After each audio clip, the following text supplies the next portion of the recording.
I remember this one time when I was making arrangements for with this mother who had lost her son, who violently lost her son. He was murdered.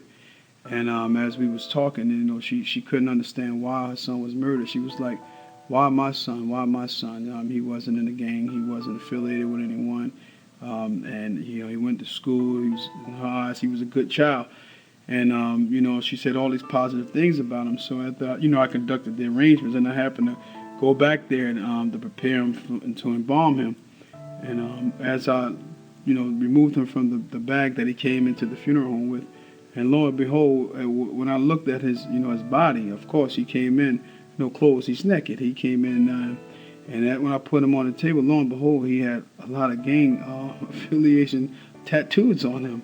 And I was like kind of taken back because, at one hand, she had just said that her son wasn't gang affiliated, that her son was a good child, he wasn't involved in no gang, but lo and behold, he has a lot of tattoos on him showing that he was gang affiliated. So now I was faced with a dilemma. I was saying, like, should I tell his mother that her son, was gang related? Well, he was in a gang. I mean, based on the tattoos that I saw. So I didn't want to really, because you got to understand, the mother was already hurt. She was crying. She was grieving. So, and not only that, that was her only child. So I had to make a decision. Should I go back and tell her mother, listen, your son was involved in the gang? How I know? Because I'm looking at his stomach. How I know? I'm looking across his chest. It was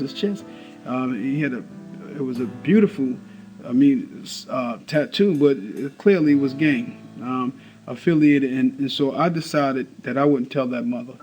My job is to help build the mother back up. I didn't want to be responsible or consciously knowing that I delivered that type of news to her mother, where she already thought her son as being that type of child that she thought, to the best of her ability, she raised the child, to be a productive citizen. So I kept that and I allowed that to stay with me, and also that was buried with him. She didn't get the opportunity to ever see that or know that.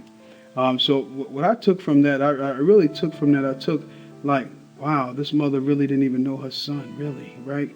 And that kind of like intrigued me, like the mother, who gave birth to this child and raised him up for the many years that she had him. Probably the conversation probably was just high and by, and sometimes that's what it is nowadays. It's just a high and by between the mother, the child, and the parent.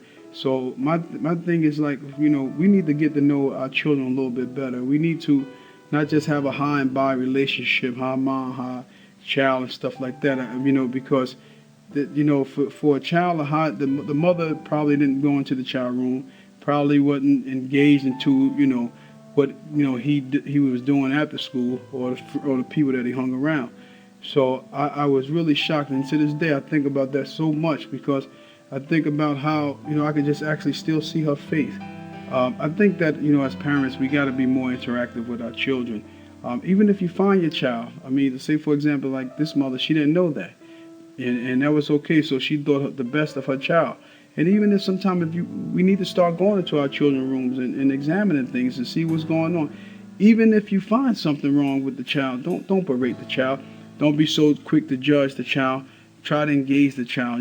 Have a good conversation. I think that's where it's at, because a lot of times if we start coming at them and being critical or judgmental, you're going to lose the child. What's going to happen is that they're going to retreat. So I think that's what can come out. I think that if the child is found in erring, that the parent and child need to come together, not see each other such as like best friends or friends, but I think that they need to just come together. And even if the child has been found, we all was children and found in erring, that the parent would be there to educate them and lift them up and lead them to a better way. Yeah, that's my opinion on that question.